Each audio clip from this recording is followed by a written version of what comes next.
1,562 रुपए गिरकर 10 ग्राम के लिए 1,45,000 रुपए आ गया है, जबकि इस महीने अब तक सोना करीब 11,000 रुपए सस्ता हो चुका है।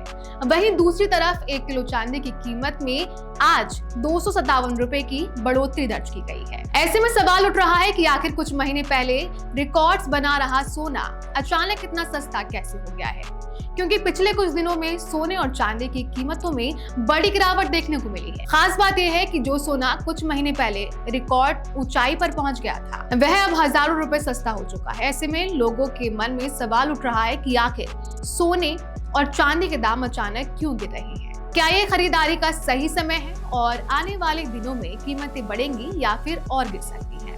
सबसे पहले बात करते हैं ताजा कीमत। India Boolean and jewellers association यानी IBJA के मुताबिक 11 जून को 24 कैरेट सोने की कीमतों में 1,562 रुपए की गिरावट दर्ज की गई है। इसके बाद 10 ग्राम सोने का भाव घटकर करीब 1,45,000 रुपए पर पहुंच गया है। अगर हम सिर्फ पिछले 11 दिनों का आंकड़ा देखें तो तस्वीरें और भी दिलचस्प नजर आती हैं। 31 मई को 10 ग्राम सोने की कीमत करीब 1,56,000 रुपए थी, यानी महज 11 दिनों में सोना करीब 11,000 रुपए सस्ता हो गया है। वहीं चांदी की कीमतों में आज मामूली बढ़त जरूर देखने को मिली है। 1 किलो चांदी का भाव 257 रुपए बढ़कर करीब 2,43,000 रुपए पहुंच गया है, लेकिन इसके बावजूद चांदी भी अपने रिकॉर्ड स्तर से काफी नीचे कारोबार कर रही है। अब सवाल यह है कि आखिर सोने और चांदी की कीमतों में इतना बड़ा उतार चढ़ाव देखने को क्यों मिल रहा है? इसके लिए हमें इस साल की शुरुआत तक जाना होगा।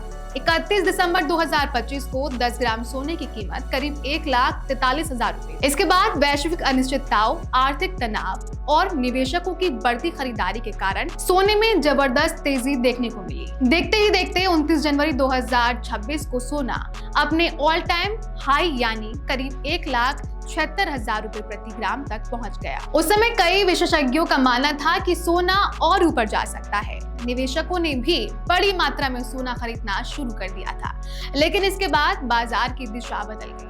आज स्थिति ये है कि जनवरी के रिकॉर्ड स्तर से सोना करीब 31,000 रुपए तक सस्ता हो चुका है, यानी जिसने जनवरी में सबसे ऊंचे स्तर पर सोना खरीदा होगा उसे फिलहाल भारी नुकसान का सामना करना पड़ रहा है।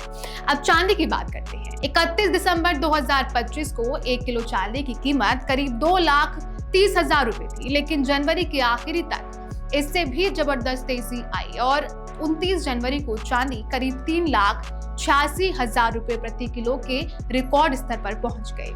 लेकिन इसके बाद चांदी में भी लगातार गिरावट शुरू हो गई। आज चांदी की कीमत करीब 2,43,000 रुपए के आसपास है, यानी अपने ऑल टाइम हाई से चांदी लगभग 1,52,000 रुपए तक सस्ती हो चुकी है। अब सबसे बड़ा सवाल यह है कि आखिर ऐसा क्या हुआ कि सोना और चांदी दोनों रिकॉर्ड्स ऊंचाई से इतनी तेजी से नीचे आ गए? दरअसल इसके पीछे कई वजह हैं। पहली वजह है निवेशकों का बदलता रुख। आमतौर पर जब दुनिया में युद्ध, आर्थिक संकट या राजनीतिक तनाव बढ़ता है तो निवेशक सुरक्षित निवेश की तलाश करते हैं। ऐसे समय में सोना और चांदी सबसे सुरक्षित निवेश माने जाते हैं। इसी कारण दुनिया भर में जब भी अनिश्चितता बढ़ती है तो सोने की मांग बढ़ जाती है और कीमतें ऊपर चली जाती हैं। लेकिन इस बार तस्वीर थोड़ी अलग दिखाई दे रही है।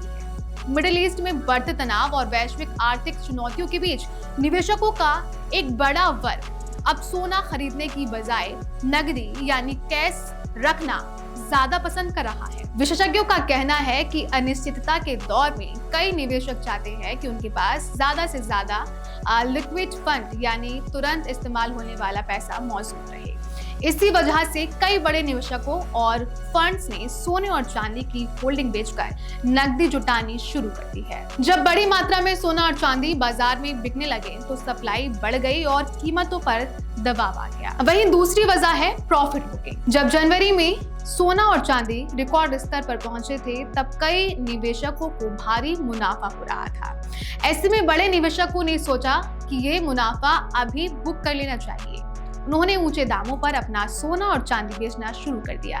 जैसे जैसे बिकवाली बढ़ती गई वैसे वैसे कीमतें नीचे आती गई। यानी एक तरफ ये गिरावट मुनाफा वसूली का भी नतीजा है। तीसरी वजह अंतर्राष्ट्रीय बाजार है। भारत में सोने और चांदी की कीमतें सिर्फ घरेलू मांग और सप्लाई से तय नहीं होती।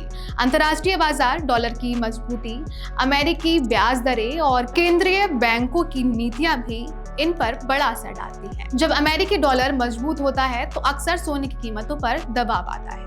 इसके अलावा अगर निवेशकों को दूसरे निवेश विकल्प में बेहतर रिटर्न मिलने की उम्मीद दिखाई देती है तो वे सोने से पैसा निकालकर दूसरी जगह निवेश करना शुरू कर देते हैं। इसका असर भी सोने और चांदी की कीमतों पर पड़ता है। अब सवाल ये है कि क्या ये सोना खरीदने का सही समय है? इसका जवाब पूरी तरह आपकी जरूरत और निवेश के उद्देश्य पर निर्भर है।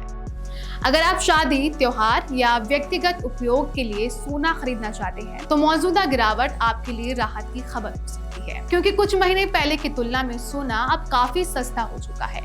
वहीं अगर आप निवेश के उद्देश्य से सोना खरीदना चाहते हैं तो बाजार विशेषज्ञों की राय लेना बेहतर होगा, क्योंकि आने वाले दिनों में वैश्विक हालात, ब्याज दरें, डॉलर की चाल और निवेशकों की रणनीति सोने की कीमतों को प्रभावित कर सकती है। हालांकि कई विशेषज्ञ अब भी मानते हैं कि लंबी अवधि में सोना एक मजबूत निवेश विकल्प बना रहेगा। यही कारण है कि दुनिया भर के केंद्रीय बैंक लगातार अपने गोल्ड रिजर्व बढ़ा रहे हैं। भारत समेत कई देशों के केंद्रीय बैंक पिछले कुछ वर्षों में बड़े पैमाने पर सोना खरीद रही हैं। इससे ये संकेत मिलता है कि लंबे समय में सोने की अहमियत कम नहीं हुई है। फिलहाल बाजार में उतार चढ़ाव जारी है। एक तरफ निवेशक कैश को प्राथमिकता दे रहे हैं तो दूसरी तरफ कुछ लोग गिरती कीमतों का फायदा उठाकर खरीदारी भी कर रहे हैं। ऐसे में आने वाले हफ्तों में सोने और चांदी की कीमतें किस दिशा में जाएंगी, इस पर सबकी नजर बनी हुई है। वहीं एक बात साफ है, जो सोना जनवरी में रिकॉर्ड ऊंचाई पर था वह अब हजारों रुपए सस्ता हो चुका है। वहीं चांदी भी अपने ऑल टाइम हाई से 1.5 लाख रुपए से ज्यादा नीचे आ गई है। ऐसे में अगर आप सोना या चांदी खरीदने का इंतजार कर रहे हैं तो मौजूदा बाजार आपके लिए एक बड़ा मौका साबित हो सकता है। हालांकि किसी भी निवेश से पहले पूरी जानकारी लेना और विशेषज्ञों की सलाह पर फैसला करना हमेशा बेहतर माना जाता है।